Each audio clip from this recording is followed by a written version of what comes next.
자, 여러분의 행복을 어떻게 정의하십니까? 이 질문을 하기 전에 여러분, 참 행복하십니까? 이런 질문을 먼저 드릴 수도 있겠네요. 여러분은 행복하신가? 자, 행복을 어떻게 정의하느냐 할 때, 저는 하나님 가까이, 그리고 하나님 안에 살아가는 것을 내가 누릴 때, 그때 행복하다. 이렇게 말하겠어요. 그냥 말로 하는 게 아니라 하나님 안에서 하나님 가까이 사는 것을 지금 누리고 있다고 하면 그 삶은 세상에서 알 수 없는 그런 행복과 기쁨을 경험하는 삶이 될 것이다. 이렇게 생각을 합니다. 사람은 하나님의 형상으로 창조되었어요. 그리고 죄지어서 타락했지만 하나님의 형상이 희미하게 남아 있어서 우리가 예배를 하고 하나님의 말씀을 듣고 영혼을 사모하는 그런 존재가 된 거예요. 그러니까 하나님의 형상이 완전히 다 사라졌다고 하면 우리는 예배하지도 못할 거예요.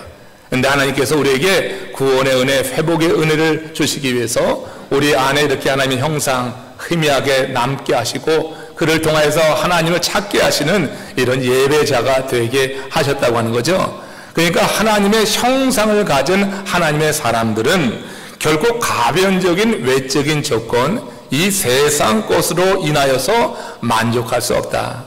우리 안에는 하나님만이 채울 수 있는 그 공간이, 영적 공간이 있다고 하는 거예요. 그러니까 철학자 파스칼이 그런 얘기를 한 거예요. 우리가 진정으로 행복하려고 하면 내 이 안에 이 비어진 공간, 하나님만이 채울 수 있는 그곳이 채워질 때 비로소 우리는 행복하다 말할 수 있다고 말했습니다. 완전한 행복을, 온전한 행복을 그때 누릴 수 있다고 하는 것이죠. 영원하신 하나님 안에 있다고 하는 믿음을 갖고 실제로 내가 그렇게 누리며 살아가게 될 때 비로소 사람은 행복하다고 하는 것. 왜요? 행복이 이 세상의 행복과 다르게 하나님 안에서의 행복은 심령의 평안과 반드시 연결되는 것이기 때문에 그래서 하나님을 가까이 하나님 안에 있는 사람이 행복하다 이렇게 말할 수가 있는 거예요. 이 점에서 하나님을 가까이 한 사람이 있는데 그가 바로 모세예요. 하나님 안에서 평생을 살았던 사람이 바로 이 모세라고 하는 거죠. 그러니까 모세는 오늘 본문의 주인공이 되는데 그는 인생의 최고의 그 행복을 누린 사람이다 이렇게 말할 수가 있을 거예요. 오늘 본문을 보면은 그가 임종을 앞둔 상황에서 마지막으로 유언을 남기고 예언적인 선포를 하게 되는데 오늘 본문은 그 마지막 부분이 됩니다. 하나님은 모세에게 온 백성을 축복하도록 영감을 주시고 은혜를 입혀 주셨어요. 그 12지파를 다 축복하시고 그리고 그들을 하나님께 맡길 수 있도록 그런 은혜를 더하여 주셨다고 하는 거예요. 왜 제가 모세에게 하나님의 은혜를 더해 주셨다고 하면은 지금 모세의 상황이요, 그 12지파를 진정으로 인간적으로 축복할 수 없는 상황이에요. 인간적으로는 너무나 믿고 너무 원망스러운 대상들인데 하나님께서 은혜를 부어주시니까 그 12지파를 향하여서 하나님이 주시는 그런 마음을 가지고 축복하는 거예요. 왜 이런 말을 합니까? 여러분 지금 모세와 이 이스라엘 백성들의 관계를 보세요. 이제 가나안이 가까워왔습니다. 40년 그 광야 행군을 마치고 이제 눈앞에 가나안을 두고 있을 때 무리바라고 하는 지역에 이르렀음에 그때 물이 없는 사건이 벌어진 거죠. 그 백성이 물을 얻을 수가 없게 됐을 때 그때 그 백성이 얼마나 모세를 원망하고 모세를 대적하고 모세를 해치려고 하는 그런 모습이 다시 나타난 거예요. 왜 다시라고 합니까? 바로 40년 전에 애굽에서 나와서 얼마 지나지 않은 상태에 르비딤이라고 하는 지역에 이르렀을 때 그때도 물이 없었어요. 그러니까 그때 왜 우리를 이곳으로 이끌고 나왔냐고 모세를 향해서 그렇게 원망을 했다고요.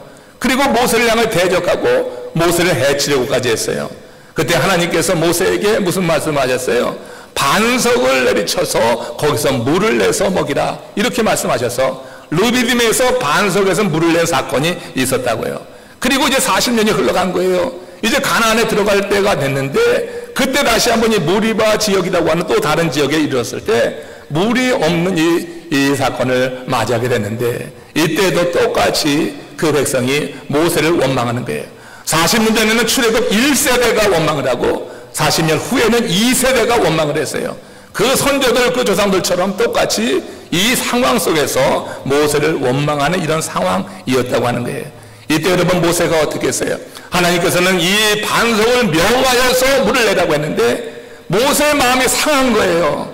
40년 전에 저들의 부모도 그러더니 이제 이 세컨 제너레이션 저들도 마찬가지구나. 이제까지 그들을 이끌고 온 그런 모든 소고 노고를 전혀 기억함이 없이 모세를 향하여서 원망하는 그들을 향하여서 모세의 마음도 상하는 거죠. 인간이니까 상하는 거 아니에요? 그래가지고 하나님께서 말씀하신 대로 그 반석을 명하여서 물을 내야지 되는데 그가 들고 있던 지팡이로 반석을 내리친 거예요. 그럼 그 마음의 상태를 보여주는 거죠. 그 백성이 미운 겁니다. 그 백성이 원망스러운 것입니다. 이 일로 인하여서 어떻게 됐어요? 모세는 하나님으로부터 너는 이제 가나안 땅에 들어갈 수가 없다. 40년 동안 바라오고 지내왔던 그 땅을 이제 이 한번 내리치는 이 사건으로 들어갈 수 없게 된 거예요. 그러니 얼마나 속이 상하겠어요. 얼마나 그 마음 가운데 상처가 되겠어요. 그러니 여러분 그 백성 12지파가 곱게 보이겠느냐고요. 그런데 하나님께서 지금 은혜를 넣어 주시는 거예요. 그 12지파를 축복하라고 하는 영감을 주시면서 실제로 그들을 축복할 수 있는 마음을, 그런 은혜를 허락하여 주실 때 모세는 그들을 향해서 진심 어린 마음으로 축복을 하였다고 하는 것입니다. 우리 하나님께서 모세를 사랑하신 증거라고 저는 생각해요. 모세는 가나안 땅에 들어가지 없습니다. 이제 그곳에서 생애를 마감해야지 됩니다. 사람이 하나의 생명을 마감하면서 그 마음 가운데 원망을 갖고 산다고 하는 것은 불행 중에 불행이에요. 우리가 하늘나라 갈 때 우리는 마음 가운데 풀지 못한 그 무엇이 있어서 누군가를 원망하고 남을 탓하고 그렇게 여러분 우리 인생을 마감한다고 하면 그 인생은 정말로 불행한 인생이 아니냐. 오늘 여러분 예배하는 여러분들, 오늘 이 말씀을 통하여서 혹여라도 마음 가운데 풀지 못하고 원망스럽고 누군가가 미워서 견딜 수 없는 그런 마음을 갖고 있다고 하면 이 말씀 안에서 여러분들 하나님의 특별한 은혜가 모세에게 임한 것처럼 임하시기를 주의 이름으로 축원합니다.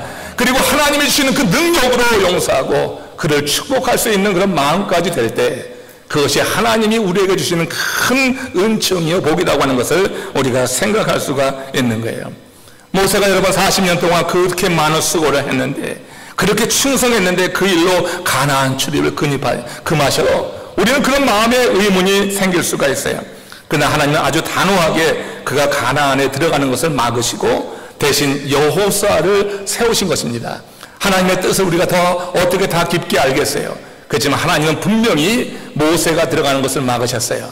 광야에서의 리더십하고 가나안 땅에서의 리더십이 분명히 달라야지 되는 것으로 저는 이해합니다.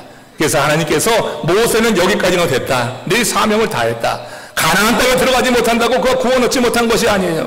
가나안 땅에 들어가지 못한다고 그를 하나님께서 버리신 것이 아니에요. 하나님은 그를 사랑하셨습니다. 그래가지고 가나안 땅에 들어가지 못하지만 그 마음속에 원망, 어떤 불평, 어떤 누구를 탓하고 미워하는 감정을 내려놓고 그들을 오히려 축복하면서 평안한 마음으로 하나님께서 그 마지막을 이렇게 이루시고 있는 것을 보게 되는 것입니다. 또한 하나님께서는 모세의 마지막 시간을 함께 하셨다고 하는 증거가 있어요. 그리고 그 눈을 열어서 가나안을 보여주십니다. 신명기 34장 1절에서 6절, 우리 지난주에 수요 트리니티 성경학교에서 다루는 그런 문제지만 혹시 여러분 여러 가지 이유로 이 트리니티 성경학교에 나오지 못하시는 분들, 이렇게 제가 한 주간에 한 번씩 이 부분을 택해서 여러분들도 같이 이 흐름 가운데 임하게 하기를 원해서 이 본문을 택합니다. 한번 같이 읽겠습니다. 모세가 모압 평지에서 느보산에 올라가 여리고 맞은편 비스가 산꼭대기에 이르매 여호와께서 길르앗 온 땅을 단까지 보이시고 또 온 납달리와 에브라임과 므낫세의 땅과 서해까지의 유다 온 땅과 네겝과 종려나무의 성읍 여리고 골짜기 평지를 소알까지 보이시고 여호와께서 그에게 이르시되 이는 내가 아브라함과 이삭과 야곱에게 맹세하여 그의 후손에게 주리라 한 땅이라.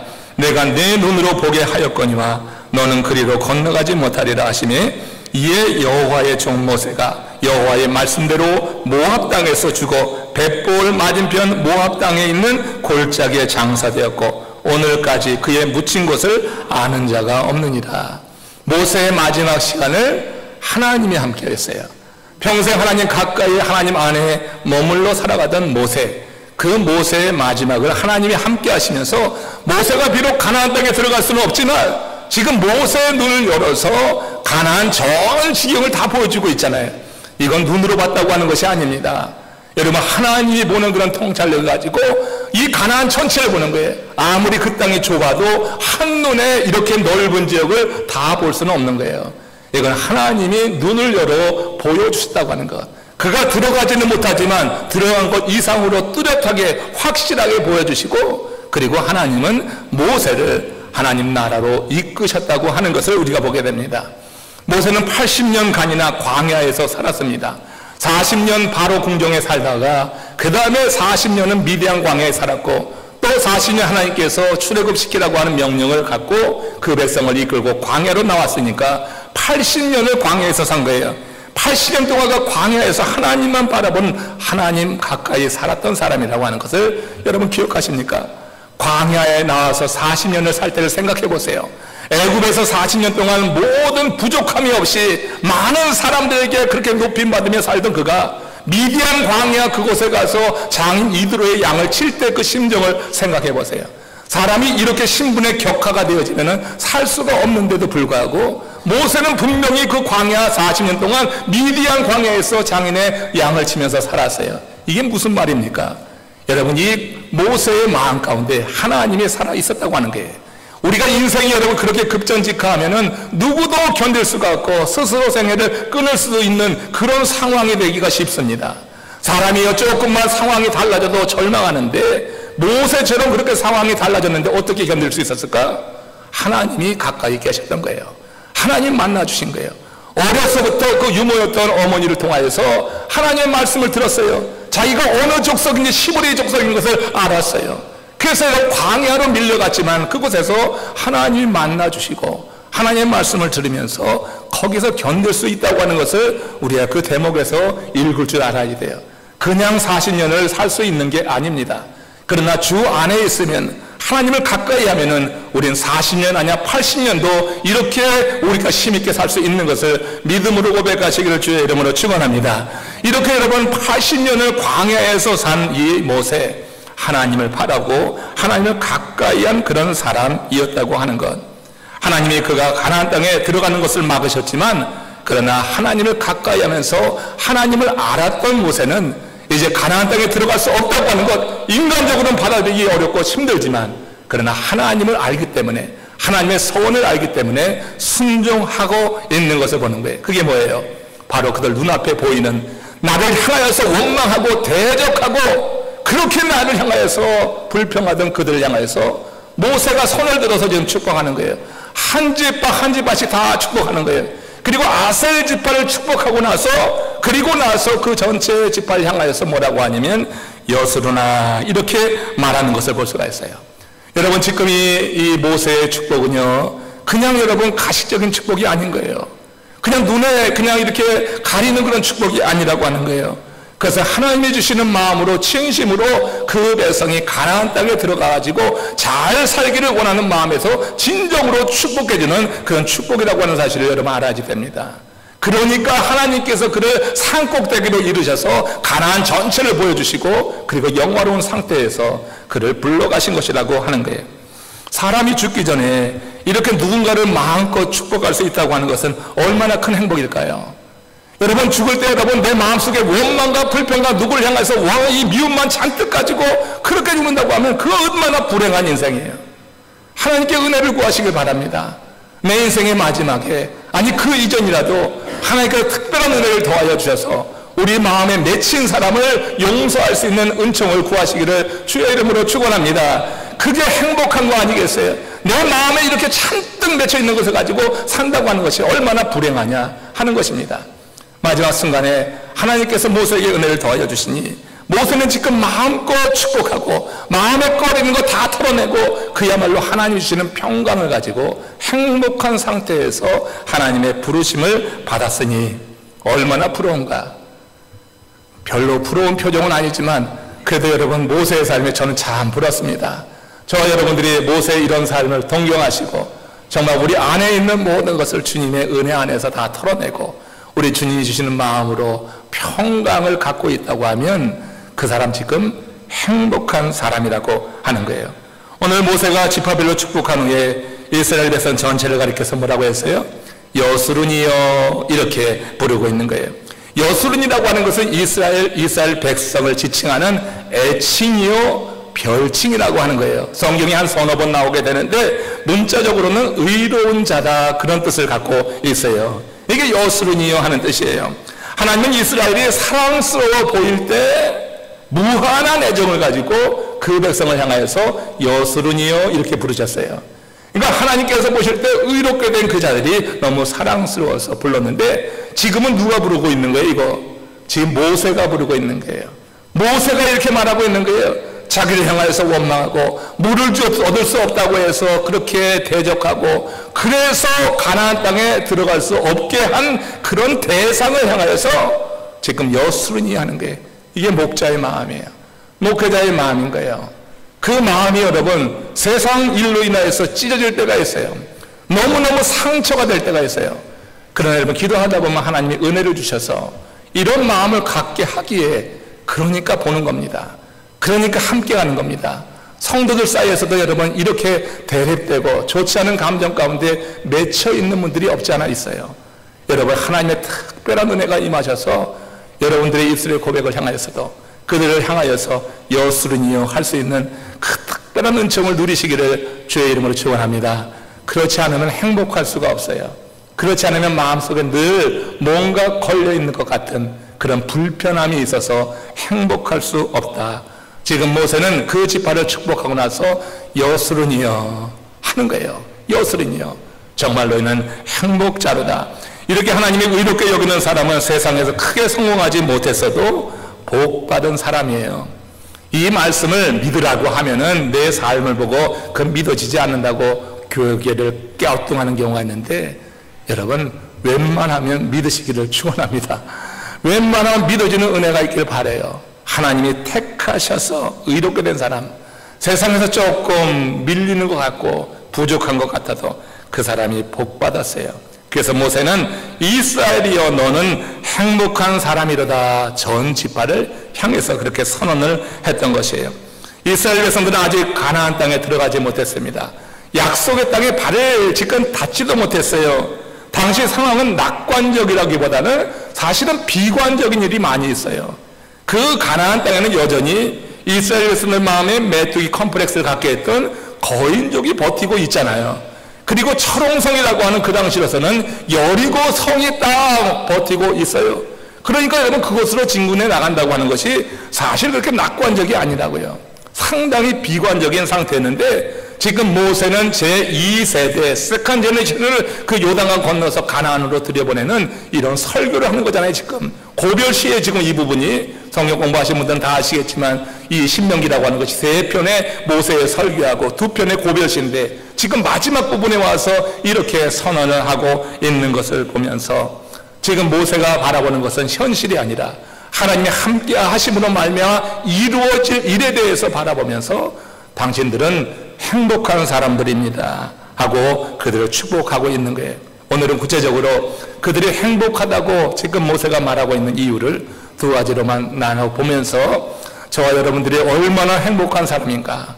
자, 오늘 나올 때 여러 근심된 마음도 있고 무거운 마음도 있고 세상 일 때문에 참 불행하다, 내 인생은 왜 이렇게 꼬이고 되지 않나 하는 분들이 혹시 계실지 모르겠어요. 그러나 이 말씀 속에서 참 나도 행복한 사람이구나, 이런 고백 속에서 하나님께 영광 돌리시기를 주의 이름으로 축원합니다. 자, 먼저 모세는 왜 그들이 행복한 사람이라고 말하는가? 하나님 아버지가 돕는 백성이기 때문이다 하는 거예요. 자, 신명기 33장 26절 말씀입니다. 같이 읽겠습니다. 여수른이여 하나님 같은 이가 없도다. 그가 너를 도우시려고 하늘을 타고 궁창에서 위엄을 나타내시는도다. 하나님이 돕는 자라고 하는 거예요. 그래서 여수른이여 너희들은 의로운 자요 행복한 사람이다 이렇게 말하는 거예요. 여수른이라고 하는 이 단어에는 하나님의 선택이라고 하는 의미가 내포되어 있어요. 하나님이 택하셨다고 하는 거예요. 모세는 이런 의미에서 하나님께서 이스라엘을 도우신다고 말하는 거예요. 하나님이 택하셨으니 하나님이 도우실 것이라고 하는 확신으로 말하는 거예요. 하나님이 택하셨으니 하나님이 책임지실 것이라고 하는 믿음 안에서 이렇게 말하고 있는 거예요. 여러분, 하나님의 택하심에 대해서 믿으시는 분은 아멘 하십시오. 예, 우리가 하나님이 택하여서 하나님의 자녀가 되었다고 하는 것을 확실히 믿으시죠? 그럼 여러분, 하나님이 나를 택하셨으면 하나님이 나를 책임져 주실지도 또한 믿으시기를 축원합니다. 하나님은 천지를 창조하신 전능하신 하나님이에요. 영원하신 그 하나님께서 내 삶을 책임지신다고 하는 것이 내 믿음의 고백 가운데 있느냐는 얘기예요. 여스로는 택했다고 하는 것이 전제되는 거예요. 그래서 하나님이 도우신다고 하는 것, 하나님이 택하셨는데 어찌 그냥 방치해 두겠는가? 하나님은 택한 자들을 책임지시고 돌보신다고 하는 믿음 속에서 행복한 사람이라고 말해요. 이사야도 같은 맥락에서 이사야서 44장 1절 2절에 이렇게 말합니다. 합독합시다. 나의 종 야곱, 내가 택한 이스라엘아, 이제 들으라. 너를 만들고 너를 모태에서부터 지어낸 너를 도와줄 여호와가 이같이 말하노라. 나의 종 야곱, 내가 택한 여스루나 두려워하지 말라. 내가 택했기에 두려워할 필요가 없다고 하는 거예요. 하나님께서 함께 하시고 도우실 것이기에. 여러분, 모세나 이사야는요, 이스라엘 백성이 목이 곱고 패역해서 하나님의 진노를 사기도 했죠.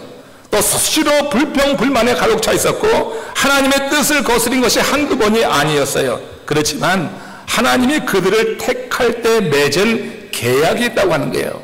그래서 끝까지 도우실 것이라고 하는 것을 지금 강조하는 거죠. 그들이 하나님 아버지를 아바 아버지라 부르는 한 어떤 상황에서든지 하나님은 그 백성을 돕는 분이다 하는 이런 믿음에서 이렇게 말해요. 그러면 하나님은 여스룬을 어떻게 도우시는가? 오늘 33장 27절에서 모세가 하는 말씀을 들어보고요, 이 말씀이 여러분들에게 저에게도 아주 큰 힘이 되기를 바랍니다. 이 말씀이 참 의미가 있어요. 자, 33장 27절 말씀 우리 거기에 합독합시다. 영원하신 하나님이 내 처소가 되시니 그의 영원하신 팔이 내 아래에 있도다. 그가 내 앞에서 대적을 쫓으시며 멸하라 하시도다. 모세는 하나님의 능하신 팔이 그의 삶의 바닥을 받치고 있다, 이렇게 말하고 있는 거예요. 여러분, 우리 가운데 어떤 분은 지금 내 인생이 바닥이다 이렇게 말하는 분이 계실 줄 모르겠어요. 혹시 그런 분이 있는가 모르겠어요. 지금 내 인생은 아무리 봐도 바닥이다. 그러나 여러분, 믿는 사람에게는 그 바닥은 내가 아니라 하나님이에요. 하나님이 내 삶의 바닥을 바치고 있다고 하는 것이 지금 이 모세의 고백인 거예요. 영원하신 하나님이 내 처소가 되시니 그의 영원하신 팔이 내 아래에 있도다. 내가 바닥인 것 같은 그때 이미 하나님께서는 내 바닥을 바치고 있다고 하는 거예요. 그런 상황 속에서도 내가 믿음을 변치 않는다고 하면, 그런 상황 속에서 정말 바닥인 것 같을 때 하나님의 이름 부르지 않는 사람들이 있어요. 정말 바닥인 것 같을 때 너무 좌절되고 절망되어서 믿음을 쳐버리고 믿음이 약화되고 의심을 갖는 사람들이 있어요. 그때 여러분, 우리 내 삶의 바닥을 바치고 있는 분이 계시다고 하는 이런 믿음 속에서 주의 이름을 불러보실 수 있기를 원해요. 여러분, 모세는 자기의 삶의 고백 속에서 이렇게 말하고 있는 거예요. 이스라엘 백성을 이끌고 애굽에서 나왔을 때 앞에는 홍해가 있고 뒤에는 애굽 전차 부대가 지금 쫓아오는 거예요. 이제 이 진퇴양난인 거예요. 앞으로도 뒤로도 갈 수 없는 상황 속에서 자칫 이 홍해에 수장될 수 있는 그런 입장이었습니다. 거기다가 이스라엘 백성들은 또 불평합니다. 모세의 지도력에 대해서 그렇게 원망합니다. 이럴 때 여러분, 그 모세가 못했겠어요? 하나님께 구한 거죠.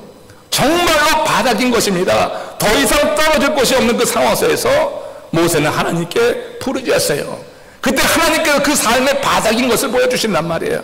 모세에게 지팡이를 들어서 홍해를 내리치라고 해서 홍해가 갈라지고 그 갈라진 홍해 마치 그냥 마른 땅을 건너듯이 그 백성을 건너게 하셨어요. 내 인생의 바닥이라고 했을 때 우리 하나님 그 밑바닥을 지켜주시면서 그래서 길을 내시고 우리에게 살 길을 열어주시는 그런 분이라고 하는 것을 홍해 이 사건 통하여서 모세는 스스로 경험을 했기 때문에 지금 그 백성을 향해서 말하는 거예요. 영원하신 하나님이 너의 처소가 되신다. 네가 거할 곳은 영원하신 하나님 아니다. 그의 영원하신 팔이 네 삶의 밑바닥을 지키고 있다. 우리 삶의 밑바닥도 우리 하나님께서 반드시 지키고 있는 것을 믿음으로 고백할 수 있기를 축원합니다. 믿는다고 하는 게 도대체 뭐냐고요. 믿는다고 하면서 세상 사람들은 다 그렇게 절망하고 근심하고 걱정한다고 하면 그 믿음 있는 사람이나 없는 사람이나 뭐가 도대체 차이가 나느냐고. 내 삶의 밑바닥은 하나님이 받들고 있다고 하는 거예요. 이 안타까운 사실, 이 시대에 하나님을 피난처 삼고 그 영원한 팔을 의지하기를 정말 찾는 자를 찾기가 어렵다고 하는 것입니다. 이 세상 수많은 영혼들이 그야말로 헛된 우상 앞에 무기력하게 무너져 내리고 있는 것을 보는 거예요. 그래서 여러분, 다윗의 삶이 위대한 것입니다. 다윗은 목동으로 아비의 양을 칠 때나, 하나님이 그를 높이 세우셔서 이스라엘 백성이라고 하는 하나님의 양무리를 칠 때나 동일한 고백을 하는 거예요. 시편 20편 7절에 보면 여기 다윗의 이런 고백을 보게 됩니다. 뭐라고 되어 있습니까? 같이 읽습니다. 어떤 사람은 병거, 어떤 사람은 말을 의지하나 우리는 여호와 우리 하나님의 이름을 자랑하리로다. 여러분, 세상의 군왕들은요 병거를 의지하는 겁니다. 그래서 그렇게 무기를 그렇게 붙잡는 거 아니에요?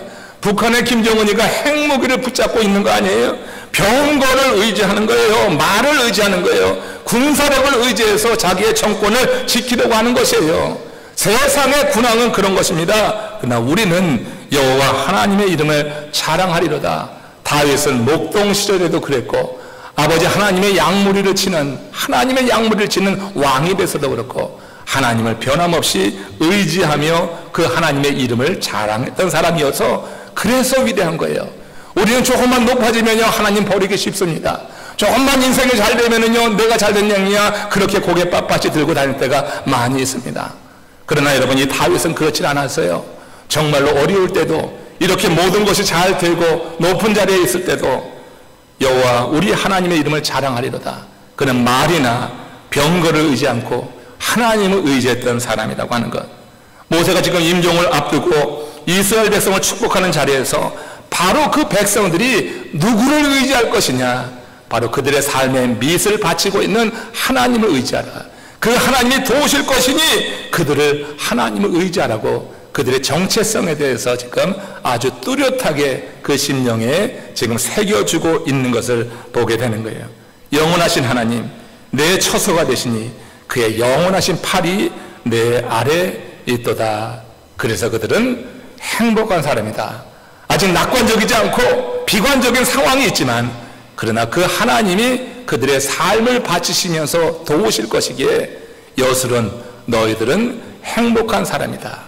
오늘 이 말씀이 바로 여러분들에게 주시는 하나님의 말씀 되기를 주의 이름으로 축원합니다. 여러분, 행복한 사람입니다. 한번 따라합시다. 나는 행복한 사람입니다. 좀 더 한 번 더 크게 해볼까요? 그 고백이 진짜 하나님께 상달될 수 있도록 나는 행복한 사람입니다. 그래요. 나는 행복한 사람입니다. 여러분은 행복한 사람입니다. 나는 이전부터 행복했어. 여러분들도 이전부터 행복했었죠? 혹시 그렇지 않은 분들이 있다면 계속해서 나는 행복한 사람이다. 하나님이 내 삶에 밑을 바치고 있는 그 영원하신 선이 나를 돕는 나는 행복한 사람이다. 이 고백이 있길 바라고요. 두 번째로, 그 모세가 왜 그들에게 행복한 사람이라 말을 하는가? 이것은 하나님이 그들의 최후 승리를 보장하기 때문이다 하는 것입니다. 신명기 33장 29절 말씀 같이 합독합니다. 시작. 이스라엘이여, 너는 행복한 사람이로다. 여호와의 구원을 너같이 얻은 백성이 누구냐? 그는 너를 돕는 방패시요 내 영광의 칼이시로다. 내 대적이 내게 복종하리니 내가 그들의 높은 곳을 밟으리로다. 내가 그들의 높은 곳을 받는다. 대적의 높은 곳을 받는다. 이게 뭐예요?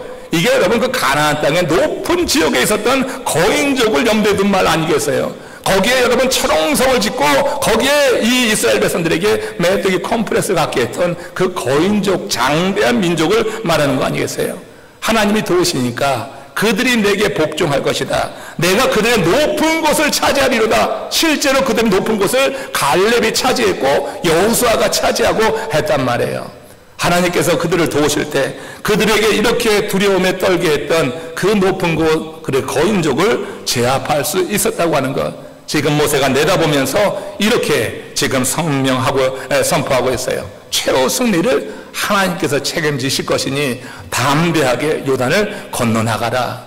모세가 이제 엎어지고 하나님 불러가시고 여호수아가 이제 그들의 리더가 되었지만 여호수아는 아직까지 그렇게 자신감이 없는 거죠.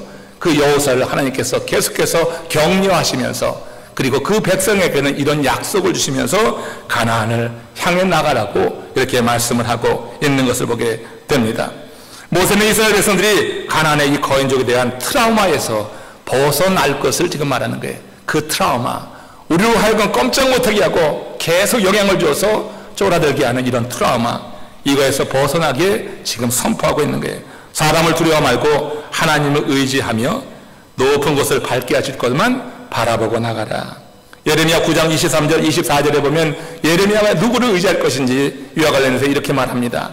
여호와께서 이와 같이 말씀하시되 지혜로운 자는 그의 지혜를 자랑하지 말며 용사는 그의 용맹을 자랑하지 말라. 부자는 그의 부함을 자랑하지 말라. 자랑하는 자는 이것으로 자랑할지니 곧 명철하여 나를 아는 것을 자랑하라 하세요. 나를 아는 것을, 하나님을 안다고 하는 것이 뭐예요? 하나님이 내 삶의 밑바닥을 받치시고 우리 하나님께서 우리의 삶을 높은 곳을 밟게 하시는 분이다. 대적을 물리치시고 높은 곳을 밟게 하시는 그 하나님이다. 그러므로 세상의 지혜나 용맹이나 부를 자랑하지 말고 여호와 하나님을 아는 것을 자랑하라. 여러분, 하나님을 얼마만큼 알고 계세요? 하나님이 온전히 여러분들의 삶의 주권자가 되시고 또 생명의 주관자가 되시고 내 삶을 채우시고 나를 이끄시는 분으로 온전히 고백되기를 주의 이름으로 축원합니다. 오늘날 세상 많은 사람들이요, 사회적인 지위, 학벌, 부, 권력, 지식 등을 얻으려고 그야말로 죽기 살기로 혈안이 돼서 그렇게 살아가잖아요. 불법을 자행하는데 보통 불법을 자행하는 게 아니에요. 우리같이 어리석은 인생들은 그냥 준법 잘 지키며 나가는 경우 있지만 정말 높은 지위에 오르면은 수단 방법 가리지 않고 그렇게 여러분 불법을 자행해서라도 높은 학력을 갖기 위해서 자녀를 위해서 아버지가 그렇게 탈법을 행하기도 하고요. 자기가 그렇게 말하던 대로 살지 않고 뒤에서는 그 모든 죄를 범하면서, 그래서 여러분 망신을 당하는데, 이렇게 여러분 말이라도 하지 말지 얼마나 청백한 것처럼 깨끗한 척 말을 하고서는 뒤에서는 그런 죄를 그대로 짓고 있는, 그러니까 여러분 자기의 말과 행동이 틀린 거죠. 내가 갖고 있는 가치관이 자기가 말하는 것이 아니라 뒤에서 행하는 불법에 그대로 나타나는 일을 우리는 여러분 많이 보고 있습니다. 우리가 여러분 진정 무엇을 의지하는가 생각해 보십시오. 우리가 진정 우리가 뭘 바라봐야 될지 우리가 인식하고 나갈 수 있기를 원해요. 세상 것, 세상의 그런 부, 지위, 지식, 학력 이런 것에 매어 달려서 이것 없으면 큰일 나겠다고 생각해서 불법을 자행하는 사람들, 그거 여러분 사실 그런 류의 사람들이 모르는 것이 하나 있어요. 그들은 세상 것을 자랑하면 자랑할수록 자신이 그런 것보다 못하다고 하는 것, 자신이 그것보다 초라해 보일 수 있다고 하는 이 사실을 몰라요. 우리가 세상 것을 의지하면 의지할수록 우리는 그것보다 못하다고 하는 것, 내가 그것보다 초라하다고 하는 것을 인정하는 것밖에 되지 않는 거예요. 우리는 세상 것을 다스리도록 창조된 줄로 믿습니다. 우리가 여러분 주님을 알기 전에는 우리도 그렇게 죄성을 가지고 세상의 가치관을 가지고 그런 것을 얻기 위해서 정말 혈안이 되어서 살았다 할지라도 이제 예수 그리스도 안에서 우리가 새로운 생명을 얻고 살아간다고 하면 이제 여러분 그런 것 자랑하면 내가 그것보다 초라하다고 하는 거예요. 내가 부를 자랑하면 세상은 물질보다 초라한 거예요. 내가 학력을 자랑한다고 하면 학력보다 내가 초라한 거예요. 내가 세상 것을 자랑하면 세상 것보다 내가 초라하다고 하는 것을 인정하는 것밖에 되지 않는다고 하는 거예요. 여러분 세상 것 자랑하는 사람 많이 있어요. 자랑하도록 두십시오. 그걸 부러워하지 마십시오. 내가 여러분 부모나 이런 하나님의 사람인데 그걸 부러워하지 마십시오. 그들은 그것보다 못한 존재라고 하는 거예요. 우리는 그것보다 더한 존재로 하나님께서 세워주신 거예요. 그 모든 것을 다스릴 수 있는 그런 마음을 하나님이 주셔서 세상 위에 살아가도록 하나님께서 우리에게 은혜를 넣어 주셨는데 왜 그런 것에 매여 있는가 하는 그 부자연 가운데 빠져가지고 그런 거 부러워하면서 아주 비참하게 초라하게 살아가는 인생은 되지 말자고 하는 거예요. 달팽이가 있습니다. 무척주 동물이기 때문에 뼈가 없습니다. 이 달팽이는 자기 자신을 보호해줄 껍데기 같은 집을 이고 다닙니다. 이 집을 이고 다니다가 외부에서 어떤 자극이 오기나 할 것 같으면 얼른 그 안으로 들어가서 숨어버리는데 이 집이 자기를 지켜줄 것이라고 생각하는 거죠. 철석같이 믿고 그 안으로 들어가는 것입니다. 하지만 달팽이 집은요, 그리 단단하지가 않아요. 달팽이를 안전하게 지켜줄 수가 없는 것입니다. 근데 오늘날 많은 사람들이 이 무척주 생물처럼 이 껍데기를 너무 믿고 사는 듯 합니다. 학벌과 권력과 인맥과 구와 기득권의 껍데기 안에 들어가서 자기 자신을 지키려고 하고 그 안에서 안전하게 거하려고 하는 이런 삶을 살아가요. 우리도 믿노라고 하지만 이 껍데기를 의지하는 연약한 모습을 보일 때가 있는 거 아니에요? 여러분, 솔직히 하나님 앞에서 고백하십시오. 내가 하나님을 믿습니까? 하나님을 믿는다고 하는데 정말 하나님을 믿어본 적이 있는가? 하나님을 제대로 믿어봤다고 하면 이 껍데기에 매지 않을 텐데 우리 계속 이 껍데기에 사로잡혀 살아가요. 이 껍데기 안에 거동하려고 좀 더 큰 껍데기, 좀 더 따뜻한 껍데기를 구하는데 실제로 하나님이 밟으시면 아무것도 아닌 거예요. 그냥 다 사라지고 마는 거예요. 근데 여러분, 우리가 이 껍데기에 사로잡혀 살아가고 있는 현실을 볼 때 안타깝게 여겨지었고요. 성도들 사이인데도 정말 우리들 가운데도 이런 부분에만 너무 관심이 있어가지고 하나님을 예배하는 것을 수시로 빼먹고 하나님 앞에 나오는 것에 대해서 부담스럽고 알지도 못하고 기쁨도 알지 못하는 그런 영혼들이 안타까운 것입니다. 여러분, 오늘날 많은 사람들이 이렇게 하나님만 믿어서는 뭔가 부족하다고 생각해서 이 껍데기를 그렇게 구하는 거예요. 그러나 한 번 자신에게 진지한 질문을 던져보는 겁니다. 나는 정말 하나님을 믿고 있는가? 내가 하나님을 믿는다고 하면 과연 이렇게 사는 것이 옳은가? 하나님이 내게 어떤 존재인가? 하나님이 내 삶의 바닥을 받친다고 진짜 믿고 있는가? 하나님이 나로 대적을 물리치시고 높은 곳을 밟게 하실 분이라고 하는 것을 믿음으로 고백하며 살아가는가? 우리가 여러분, 세상 그 모든 가치관 거의 따라가라 살아간다고 하는 것은 그것보다 내가 못하다고 하는 것, 내 초라함만 드러내는 것이라고 하는 사실을 분명히 여러분 알 수 있기를 원해요. 많은 성도들 중에 신앙생활을 하면서도 행복해하지 않는 그런 사람들이 의외로 많이 있어요. 여러분, 신앙생활 하면서 왜 행복해하지 않을까? 왜 나는 이렇게 불행하게 느껴질까? 내 삶이 그렇게 행복하지 않은 것 같아요. 그럴 때가 있지 않아요? 여러분 주변에 그런 사람들 보지 못합니까? 행복의 조건을 단지 그 껍데기에서 찾기 때문에 그런 거 아니냐 생각을 해봐요. 그 껍데기가 든든하면 하나님이 나의 복 주셔서 나는 행복하다 이렇게 말하고, 그 껍데기가 약하면은 내 인생은 잘못 살았다, 불행하다, 내 인생은 종쳤다 이렇게 생각하고 있는 것은 아닌가? 우리가 한 차원 높여서 영적인 관점에서 행복을 찾는다고 하면은 우리가 얼마나 행복한 존재인지를 알아야 돼. 내가 하나님을 믿는다고 하면 나는 분명히 행복한 사람이라고 하는 고백을 할 줄 알아야지 되는 것입니다. 모세가 임종을 앞두고 이스라엘 백성을 향하여서 여수론이라고 부르는 이유가 뭐예요? 그렇게 축복하는 이유가 뭐예요? 그들은 지금 낙관적이지 않아요. 그들은 가나안 땅 지금 점령하지 않았어요. 아무것도 없어요. 여전히 빈손이에요. 근데 그들 하나님이 택한 족속이라고 하는 것, 하나님이 택했으니 하나님이 책임지실 것이니 행복하다고 하는 것. 여러분 가진 것 없어도 이건 믿음의 고백인데 이 고백도 담대히 못합니까? 근데 그게 되지는 않더라고요. 하나님이 그런 은혜를 우리에게 주실 때 우리는 이 세상에 가진 것 없어도 내가 이렇게 행복한 자라고 고백할 수 있는 거예요. 그러므로 여러분들 가운데 지금 스스로 질문을 던져서 나는 주 안에서 행복하다 이렇게 말한 사람들은요, 이제는 껍데기 너무 쫓아 추구하는 삶이 되지 않기를 원합니다.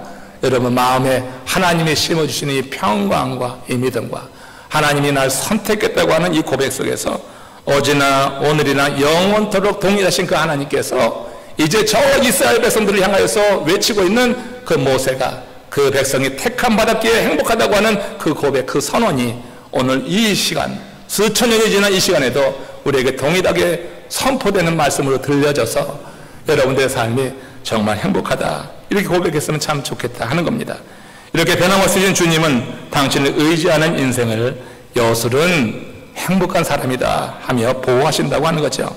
예수님을 영접하고 죄를 고백하며 하나님의 통치에 들어가서 모든 인생을 하나님께서 그런 인생을 도와주신단 말이에요. 역대하 14장 7절 말씀 마지막 한 구절 읽고 설명을 하고 마칩니다. 같이 한번 읽어봅시다. 시작. 아사가 일찍이 유다 사람에게 이르되 우리가 우리 하나님 여호와를 찾았으므로 주께서 우리 사방에 평안을 주셨느니라 하고 이에 그들이 성읍을 형통하게 건축하였더라. 남유대 왕 가운데 아사와 히스기야, 이 히스기야 대표적인 신실한 왕으로 꼽힙니다. 이 아사도요 왕이 되었지만 하나님을 찾았어요. 하나님을 찾으니 주께서 우리 사방에 평안을 주셨으므로 이에 성읍을 형통하게 건축하였다, 이렇게 말해요. 내가 건축한 게 아니라고 하는 거예요. 왕으로서 힘을 가지고 권세 가지고 성읍을 건축했다고 말하는 게 아니에요. 우리가 하나님을 찾았으므로 하나님께서 사방에 평안을 주셔서 성읍을 건축할 수 있었다. 오늘 새로운 비즈니스를 찾는 분들이 계십니까? 새로운 직장 생각하면서 한번 옮겨볼까 하는 사람들이 있습니까? 여러분들 삶의 좀 지경을 넓혀보기 위해서 그렇게 기도하는 분들이 계셔요. 여러분, 하나님을 찾으시는 믿음의 사람 되시기를 주의 이름으로 축원합니다. 내가 계획을 갖고 있어서요 사방이 평안하지 않으면요 되지 않는 거예요. 하나님께서 사방을 편안하게 해주셔야 되는 거예요. 내 건강도 책임져 주셔야 되고, 내 재정도 책임져 주셔야 되고, 나와 함께 일하는 파트너도 책임져 주셔야 되고요. 내 삶의 사방을 하나님이 평안하게 지켜주실 때 그때 성읍을 형통하게 세울 수가 있는 거예요. 뭔가 세우기를 원하십니까? 뭔가 이루기를 원하십니까? 하나님께서 사방을 평안케 하셔야 되는데 그는 하나님을 찾을 때다. 여술은 그들은 하나님이 택한 자들이에요. 그들이 행복한 사람이에요. 얘는 그들이 하나님을 찾을 때 하나님께서 그들의 사방을 평안케 하셔서 그들이 이제 들어갈 그 가나안 땅에서 이제 그들이 성읍을 형통하게 세울 것이라고 하는 이 믿음의 고백이 이 고백 가운데 담겨 있다고 하는 것을 여러분 기억하십시오. 우리 인생이 거칠고 우리 인생이 참 여러 가지 일로 쓸쓸하고 고독하고 외롭고 힘든 인생길을 걸지만, 그러나 우리 하나님께서 이렇게 우리와 함께 하시면서 사방에 평안을 주실 때 그때 우리는 정말 마음으로 고백하는 거예요. 나는 행복한 사람이구나, 이런 고백이 가능한 거예요. 그렇다고 이혜인 수녀의 시 한 편 여러분 소개하겠습니다. 겨울길을 걷다라고 하는 제목의 시입니다. 이런 내용이에요. 봄, 여름 데리고 화롭던 숲, 가을과 함께 서서히 옷을 벗으면 텅 빈 해질녘에 겨울이 오는 소리, 문득 창을 열면 흰눈 덮인 오솔길, 어둠은 더욱 깊고 아는이 하나 없다. 별 없는 겨울 숲을 혼자서 가니 먼 길에 목마른 가난의 행복, 고운 별 하나 가슴에 묻고 겨울 숲길을 간다. 이혜인 수녀는 자기가 걷는 수녀의 길을 겨울 숲길에 비유한 거예요. 여러분, 겨울 숲길 하면 떠오르는 이미지가 뭡니까? 겨울 숲길, 무성하던 잎은 다 떨어지고 앙상한 가지만 남고 한겨울이 되면 그 앙상한 가지는 또 까맣게 변해가요. 자, 이 겨울 숲길을 걷는 그 이미지 떠올려 보십시오. 그것은 쓸쓸함과 고독함으로 그렇게 여러분 연상되지 않습니까? 때론 고통과 두려움이 밀려오는 것 같은 회색빛 인생이라고 생각되지 않아요? 여러분, 그런데 이 수녀는 고백합니다. 마지막 한 줄에서 그렇게 그 삶을 반전시키는 고백을 하는데, 고운 별 하나 가슴에 묻고 겨울 숲길을 간다고 그랬어요. 그 겨운 별 하나가 겨울 숲길을 넉넉히 걸어가게 한다고 하는 거예요. 그 고운 별이 그의 삶을 비춰주기 때문에 정말 쓸쓸하고 고독하고 두렵고 고통에 있을 것 같은 인생길도 고운 별 가슴에 안고 가다 보니까 걸을만 하다. 모세가 미디안 광야에서 겨울 숲길 같은 인생을 살았을 것입니다. 바로 왕국에서 그렇게 화려하고 찬란한 삶을 살고 많은 사람들이 높여주는 삶을 살던 그가 미디안으로 쫓겨와서 도망자가 되었을 때 그것은 겨울 숲길보다 더한 고통에 그에게 임할 수 있었어요. 그러나 어린 시절부터 배운 하나님의 말씀이, 그 하나님이 그의 마음에 고운 별이 되었다. 그의 40년을 견디고 그 다음에 또다시 40년을 그 백성을 이끌고 나가서 하나님께서 이루신 일에 대해서 그대로 하여금 기대를 갖게 하고, 이제 그가 자신의 한 번의 실수로 가나안 땅에 들어가지 못하지만 함께했던 그 세컨 제너레이션 2세대를 가나안 땅으로 들여보내면서 그들 가운데, 그들 10년 가운데 그 하나님, 그들의 삶을 바치고 있는, 밑바닥을 바치고 높은 곳을 밟게 하신 그 하나님을 새기고 있다고 하는 이 사실을 여러분 어떻게 듣습니까? 바로 그 하나님이 저와 여러분들의 하나님 되심을 믿습니다. 그래서 우리의 인생길도 결코 외롭지 않고 쓸쓸하지 않고 고독하지 않고, 내 인생은 행복합니다, 나는 행복한 사람입니다, 이렇게 담대히 선포하는 가운데 저와 여러분들의 삶이 더욱더 풍성해지는 은혜가 위로부터 우리 모두에게 임하시기를 주의 이름으로 축원합니다. 다 함께 고개 숙여서 기도합시다. 하나님의 은혜가 우리 안에 그렇게 임하여서 살아갈 수 있는 사람들, 아버지 하나님 안에 가까이 머물러 사는 것이 누려지는 삶, 그냥 이론으로 고백하는 것이 아니라 내 삶으로 진정으로 고백되어지는 그런 인생을 허락하여 주시옵소서. 우리 다 같이 합심으로 기도하시겠습니다.